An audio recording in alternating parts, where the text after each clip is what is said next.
ప్రేక్షకులకు నమస్కారం. తెలుగు వెలుగు కార్యక్రమానికి స్వాగతం.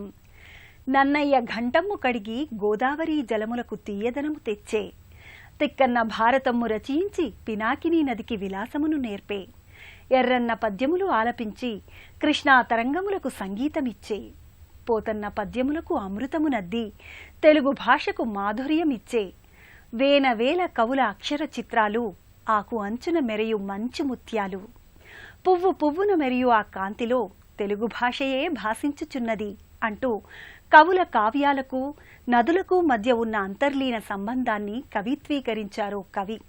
అలాంటి తెలుగు భాషా విశేషాలను విభిన్నాంశాల ద్వారా మీ ముందుకు తెస్తోంది ఈ వారం తెలుగు వెలుగు.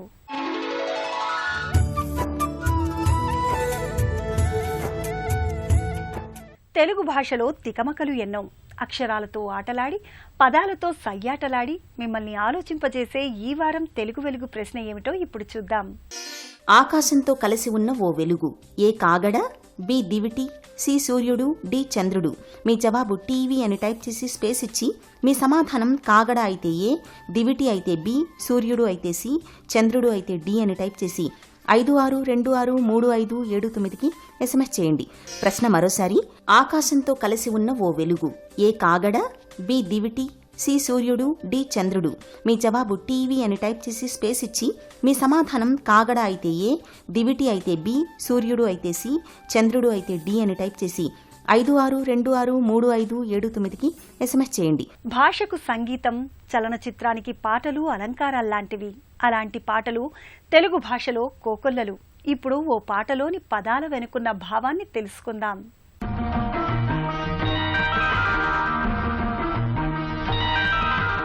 పద్యం, గేయం, వచన కవిత వంటి ప్రక్రియలలో రచనలు చేసిన సాహితీమూర్తి దాశరథి కృష్ణమాచార్య. ఆయన రాసిన ప్రతి సినీ గీతం ప్రజల్లోకి వెళ్ళింది. భావ సౌందర్యానికి, భాషా సౌకుమార్యానికి పాటల్లో సమప్రాధాన్యమిచ్చారు దాశరథి. అలాంటిదే కన్నెవయసు చిత్రంలో ఓ యువకవి భావావేశంతో పాడే పాట ఇది. ఇందులోని వర్ణనలు నాయిక యవ్వనాన్ని పరిమళభరితంగా స్పృశించాయి. దివిలో విరిసిన పారిజాతం, కవిలో మెరిసిన ప్రేమగీతం, రూపం దివ్య దీపం, నవ్వులు నవ్యతారలు లాంటి ఉపమానాలతో పల్లవి మధువులూరుతుంది. ఆమె రూపమే నాయకుని కన్నుల్లో వెన్నెల కాంతి నింపింది అనడం నాయకుని కవితాత్మక మనసుకు నిదర్శనం. చరణాల్లో నాయికను పాటతో పోల్చారు దాశరథి. చిత్రంలో నాయకుడు కవి కావటం సందర్భోచితం. నాయిక పాలబుగ్గలను లేత సిగ్గులు పల్లవించటం, నీలి ముంగురులు పిల్లగాలులతో ఆటలాడటం, కాలి అందియలు గల్లు గల్లు మనడం, రాజహంస వంటి పదబంధాలు భావగీతాన్ని గుర్తుకు తెస్తాయి. రెండో చరణంలో నిదురమబ్బులు, మెరుపుతీగ కలలు రేపటం, బ్రతుకు వీణ ప్రణయరాగాలు ఆలపించటం, పదము పదములో మధువులూరటం, కావ్యకన్య ఇలా అన్ని పదాలు కవితాఝరిలా సాగి హృదయాలను రంజింపచేస్తాయి. భావకవిత్వంలో ప్రతిబింబించిన తెలుగు భాషా మాధుర్యాన్ని జ్ఞప్తికి తెస్తాయి. అందుకే ఈ పాట ఎప్పటికీ పిల్లగాలులతో ఆటలాడుకునే కావ్యకన్య వంటిదే.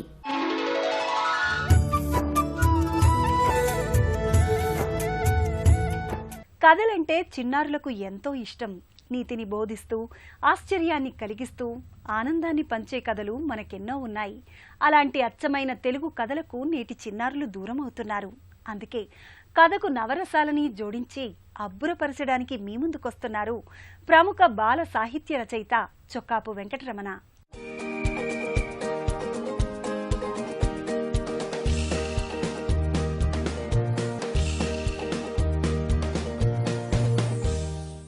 మన పెద్దలు ఒక మంచి మాట చెప్తూ ఉంటారు. ఎదుటి వాళ్ళకి మనం సాయం చేస్తే ఆ సాయం మళ్ళీ మనకి తిరిగి వస్తుందని. ఎంతకు అంత అంటూ ఉంటారు. మనం ఎంత సాయం చేస్తే ఎదుటి వాళ్ళకి అంత సాయం మనకు అందుతుంది అనే విషయాన్ని మనం పిల్లలకి చిన్నప్పటి నుంచే నేర్పాల్సిన అవసరం ఉంది. దానికి సంబంధించిన ఒక మంచి కథ చెబుతాను.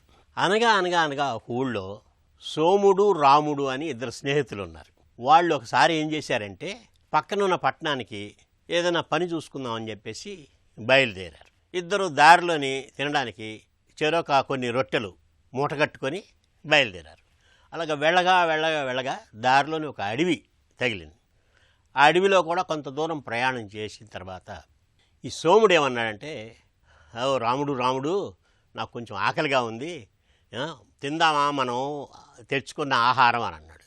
అంటే ఇప్పుడే ఎందుకు, ఇంత త్వరగా ఆహారం తినడమా, ఇంకా చాలా సమయం ఉంది మనకి అని అంటే, నాకు ఆకలి అవుతుంది, నేను తింటా అన్నాడు. సరే తిను అన్నాడు. సోముడు తను తెచ్చుకున్న మూట విప్పి దాంట్లోంచి కొన్ని రొట్టెలు తిన్నాడు. మళ్ళీ కొంచెం దూరం వెళ్ళిన తర్వాత మళ్ళీ వాడు తిండిపోతూ అనుకుంటాను సోముడు రాముడు ఇంకా ఆకలి అవుతుంది నాకు, మళ్ళీ తింటానన్నాడు. నీ ఇష్టం తిను అని అన్నాడు. అంటే సోముడు ఏం చేశాడు, మళ్ళీ మూట విప్పి కొన్ని రొట్టెలు తిన్నాడు. తిని ఇద్దరు కలిసి ప్రయాణం అయ్యారు.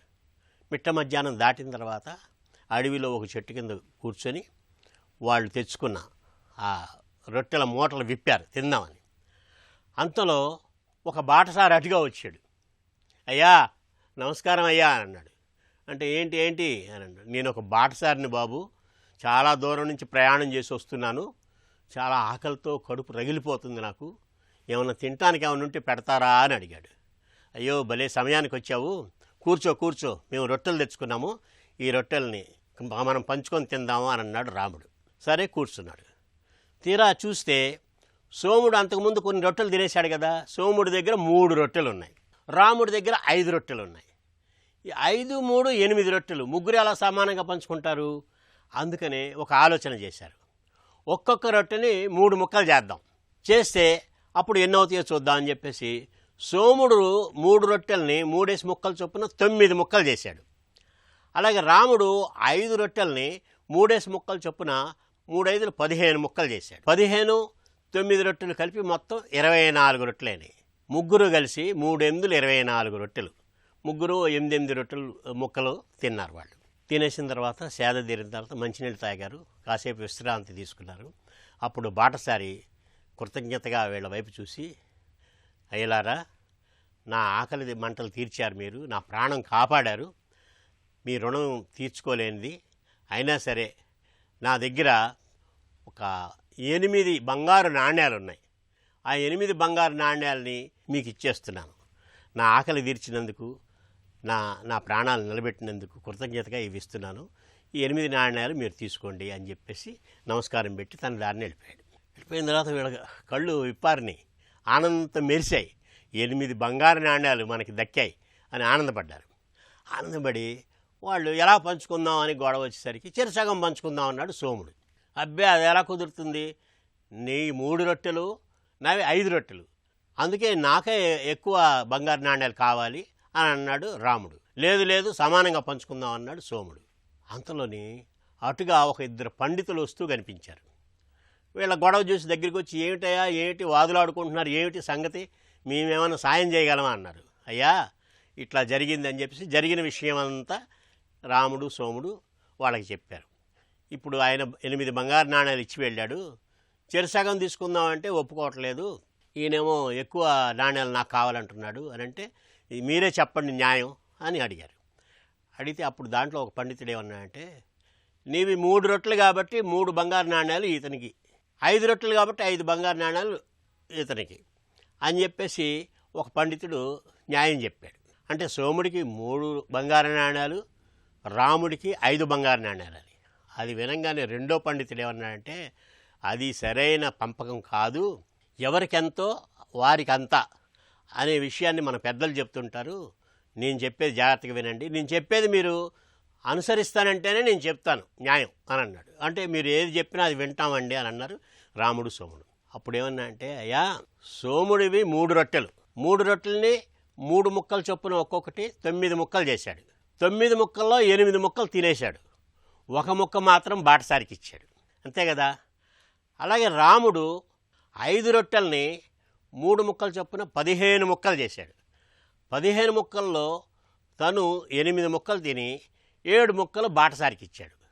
అంటే రాముడు 7 ముక్కలు ఇచ్చాడు బాటసారికి, సోముడు 1 ముక్క ఇచ్చాడు. అంచేత సోముడికి 1 బంగారు నాణ్యం, రాముడికి 7 బంగారు నాణ్యాలు దక్కాలి. ఇది నువ్వు ఎంత సాయం చేసావో అంతే నీకు తిరిగి వస్తుంది అని పెద్దలు చెబుతారు. అంచేత ఇది దృష్టిలో పెట్టుకొని దీన్ని అనుసరిస్తే సంతోషిస్తారన్నాడు.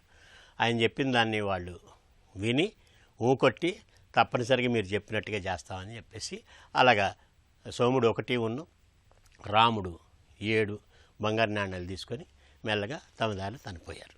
ఇలాంటి కథల్ని పిల్లలకి చెప్పడం వల్ల వాళ్ళకి ఇంగిత జ్ఞానం పెరుగుతుంది, లౌకిక జ్ఞానం పెరుగుతుంది. అందుకని పిల్లలకి కథలు చెప్పండి, కథల ద్వారా భాష పటిష్టమయ్యేట్టుగా వారిని తయారు చేయండి.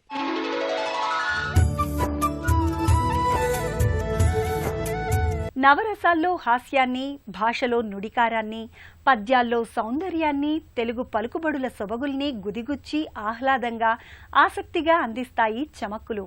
ఆ చమత్కారాల్లోని స్వభాషను మీరు ఆస్వాదించండి.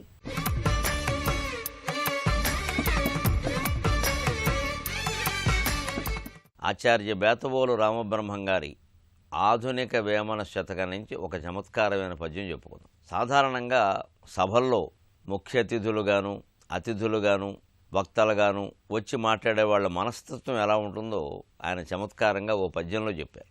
ఊకదంపు మాటలు బుసుపోకకు చెప్పి పనియునున్నదంచు పారిపొమ్ము, పనులు లేని వారు పాపమా శ్రోతలే, విశ్వదాభిరామ వినురవేమ.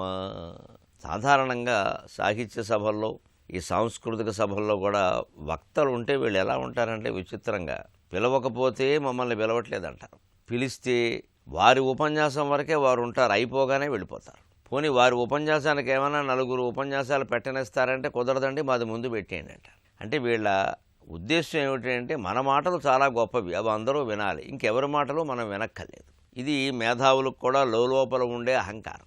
దీని మీద ఆయన వ్యంగ్యంగా చెబుతున్న మాట ఏమిటంటే, ఒకదంపు మాటలు బుసుపోకకు చెప్పి, పోనా చెప్పేవేమన్నా పుస్తకంలో ఉన్నవి, పుస్తకంలో ఉన్నవి ఏమైనా చెబుతారంటే ఏవేవో వాళ్ళ అనుభవాలు వాళ్ళకి తెలిసినవన్నీ చెబుతారు, ఎందుకంటే పుస్తకం చదవలేదు వాళ్ళు. ఈ కవికి అన్యాయం. అవి కూడా ఒకదంపుడు మాటలు, అవే మాటలు ఎప్పుడు చూసినా ఆ అనుప్రాసతో ఉన్న మాటలు చదువుతారు కొందరు. ఈ ప్రతి సభలోనూ అవే, ఇంకా ఎందుకంటే ఓసారి చప్పట్లు కొట్టారు వారికి, అది ప్రేక్షకులు చేసిన తప్పు.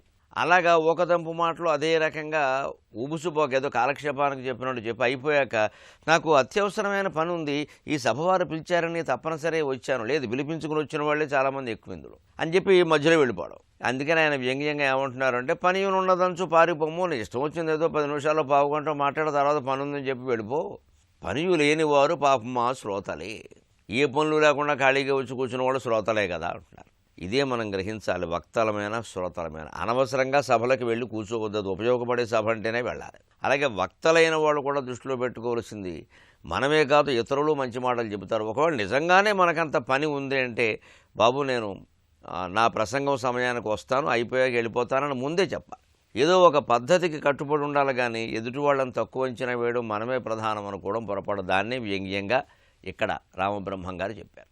అలాగే ఈ వారం ఒక మంచి సామెత, చీచి అన్నా అదే నోరు, శివశివ అన్నా అదే నోరు అంటారు. ఇటువంటి సామెతల్లో ఏదో చమత్కారంతో పాటుగా గొప్ప వేదాంతపరమైన సందేశం కూడా ఉంటుంది. నోరు ఒక్కటేనండి, దాని దోషం ఏమీ లేదు. దాంతోనే మనం రకరకాల తిట్టు పదాలు బాగుతూ ఉంటాం. దాంతో నమశివాయ అనద్దని ఎవరన్నా చెప్పారా? రామరామ అనద్దని ఎవరన్నా చెప్పారా? కృష్ణ కృష్ణ అనద్దని చెప్పారా? అందుకని నోటి దోషం లేదు, వేటి దోషము లేదు, ఉపయోగించుకునే వాళ్ళ దోషమే. కత్తి చెడ్డదంటే ఎలాగా? దాంతోనే కదా కూరగాయలు కోసుకునేది, మరి ఇంకేదో చేస్తానంటే. అంచేతను చీచి అన్నా అదే నోరు, శివశివ అన్నా అదే నోరు. ఎందుకంటే అదే మనుషులు, అదే రకమైన వస్తువులతో మనం వ్యవహారాలు సాగిస్తూ ఉండాలి. ఊరికే ఆ వస్తువులని, ఆ మనుషుల్ని తప్పుపట్టడం కంటే, వాళ్ళని మనం సరిగ్గా ఉపయోగించుకోలేకపోతున్నామేమో, దేనికి ఉపయోగించుకోవాలో మనకు తెలియడం లేదేమో అని ఆలోచిస్తే, అదే నోటితో శివశివ అనొచ్చు, చేతకాకపోతే అదే నోటితో చీచి అని ఫలితాలు అనుభవించవచ్చు. అలాగే ఈ వారం ఒక మంచి జాతీయం, నీ మత్సమాయ అంటారు. ఏమిటి మత్సమాయడం? అడవి దుప్పులు ఉంటాయి, ఆ అడవి దుప్పికి మత్సలు ఉంటాయి, మాయలేడి మత్సలంటే అవే. ఆశ్చర్యం ఏమిటంటే, మనకి ప్రాణాంతకంగా పరిణమించే పాము కాటు దానికి వైద్యం. ఆ దుప్పిని కనుక ఎక్కడైనా అడవిలో పాము కాటేస్తే కాసేపు ఏదో కొంచెం అది ఇబ్బంది పడచ్చు, కానీ ఒక మచ్చ మాసిపోతుంది. దాని ఒంటి మీద ఉండేటువంటి మచ్చల్లో ఒక మచ్చ మాసిపోతుంది, అంతకుమించి ఏమీ కాదు. పైగా మచ్చమాయడం అనేది కోరుకోవలసింది. అంచేత లోకంలో కూడా ఎవరైనా ఆటుపోట్లకు బాగా తట్టుకుని, ఎత్తుపల్లాలను ఎదుర్కొని జీవితంలో స్థిరంగా నిలబడిన వాడిని నీ మత్సమాయ అంటారు. అది అనుకూల అర్థంలో వాడతారు చూడండి. మత్సమాయ అనేది చెడర్థంలో వాడరు, వ్యతిరేకంగా వాడరు. వాడేదో మంచి గొప్పవాడన్నట్టే వాడతారు. ఎందుకు గొప్పవాడయ్యాడు అంటే, వీళ్ళు ఎంతమంది ఎన్ని ప్రయత్నాలు చేసినా ఆయనకు మత్సమాసింది, మేలే జరిగింది, అంతకంటే కీడేం జరగలేదని చెప్పడానికి. మత్సమాయడం అనేది మేలు ఎందుకైంది, కీడు కాకపోగా అంటే, మనకు మామూలుగా గాయాలైతే ఎన్ని మందులు వేసినా గాయం మానుతుంది, కానీ మచ్చ మానదు. అందుకని అడవి దుప్పికి పాము కాటు వల్ల మచ్చ మాసినట్టే లోకంలో ఎవరైనా సరే ఎన్ని దెబ్బలు తిన్నా సరే వైభవంగా తట్టుకుని అలా నిలబడగలిగితే నీ మత్సమాయ అంటారు వెంటనే. అలా వచ్చింది ఈ జాతి. అలాగే ఈ వారం ఒక మంచి చలోక్తి, భార్య మీద కోపం వస్తే ఏ దేశం వాళ్ళు ఎలా ప్రవర్తిస్తారు అనేదాన్ని ప్రసిద్ధ తత్వవేత్త ఓషో చాలా చమత్కారంగా చెప్పాడు. భార్య మీద కోపం వస్తే ఇంగ్లీష్ వాడు ఓ చొక్క వేసేస్తాడట, ఫ్రెంచ్ వాడు ప్రియురాల దగ్గరికి వెడతాడట, అమెరికా వాడు న్యాయవాదిని సంప్రదిస్తాడట, ఆస్ట్రేలియా వాడు క్రికెట్ మ్యాచ్కి వెళ్ళిపోతాడట, జర్మనీ వాడు యుద్ధానికి ఎడతాడట, గ్రీసు వాడు సముద్ర తీరానికి ఎడతాడట, జపాన్ వాడు ఆత్మహత్య చేసుకుంటాడట, భారతీయుడు మాత్రం గుడిమెట్ల మీద కూర్చుంటాడట. నిజానికి అన్నిటికంటే గొప్పది గుడిమెట్ల మీద కూర్చోడు. తగాదా వస్తే వచ్చింది, కోపం వస్తే వచ్చింది, వారిది తప్పు కావచ్చు, వీరిది తప్పు కావచ్చు, ఎవరిదైనా కావచ్చు. గుడిమెట్ల మీద కూర్చుంటే ఆ దేవతా విగ్రహాలు, ఆ ప్రశాంతమైన వాతావరణం, పైన పావురంగూళ్ళు, చిలకలు, పావురాలు వచ్చి వాళ్తూ ఉండడం, మొత్తం మీద దైవతత్వాన్ని గురించి ఆలోచించవలసి రావడం, తప్పనిసరిగా బ్రహ్మసత్యం, జగన్మిథ్య లాంటివి ఏవో అనిపించడం, వీటిలో ఆ కోపం సమసిపోవడమే కాకుండా తత్వం అర్థం అవ్వడం కారణంగా ముందు తగాదాలు రాకుండా ఉండే అవకాశం ఉంది. అందుకని యుద్ధానికి వెళ్ళడం కంటే, దుర్వ్యసనాల పాలవడం కంటే, ప్రతిదానికి విడాకుల కోసం ప్రయత్నించడం కంటే, సముద్ర తీరానికి వెళ్ళి అలా ఏడుస్తూ కూర్చోవడం కంటే, దీనికంటే కూడా గుడిమెట్ల మీద కూర్చోవడమే గొప్ప విషయం అన్నారు. చమత్కారంలోనే ఎంత పురస్కారం ఉందో గమనించండి. మాతృభాషలోని మతలబుల రహస్యాన్ని కనుగొనమని చెప్పే తెలుగు వెలుగు ప్రశ్న మరోసారి. ఆకాశంతో కలిసి ఉన్న ఓ వెలుగు. ఏ కాగడ, బి దివిటి, సి సూర్యుడు, డి చంద్రుడు. మీ జవాబు టీవీ అని టైప్ చేసి స్పేస్ ఇచ్చి మీ సమాధానం కాగడ అయితే ఏ, దివిటి అయితే బి, సూర్యుడు అయితే సి, చంద్రుడు అయితే డి అని టైప్ చేసి 56263579కి SMS చేయండి. ప్రశ్న మరోసారి. ఆకాశంతో కలిసి ఉన్న ఓ వెలుగు. ఏ కాగడ, బి దివిటి, సి సూర్యుడు, డి చంద్రుడు. మీ జవాబు టీవీ అని టైప్ చేసి స్పేస్ ఇచ్చి మీ సమాధానం కాగడ అయితే ఏ, దివిటి అయితే బి, సూర్యుడు అయితే సి, చంద్రుడు అయితే డి అని టైప్ చేసి 56263579కి SMS చేయండి. గత వారం ప్రేక్షకులను అడిగిన ప్రశ్నకు సమాధానం. వా గుణింతంలో బంధుత్వం అర్థం దాగి ఉంది. వావి అంటే బంధుత్వం అని అర్థం. కనుక ఈ ప్రశ్నకు సమాధానం ఏ. ప్రేక్షకులు పంపిన సమాధానాల్లోంచి ఎంపికైన విజేత కట్టా వెంకన్న, కెనాల్ రోడ్డు, ఖమ్మం, తెలంగాణ రాష్ట్రం.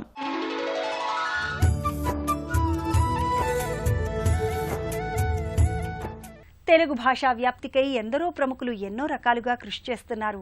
వినూత్న రీతుల్లో స్వభాషాభిమానాన్ని చాటుకుంటున్నారు. అలాంటి వాళ్ల స్ఫూర్తి కథనాల వేదికే తెలుగు వెలుగు.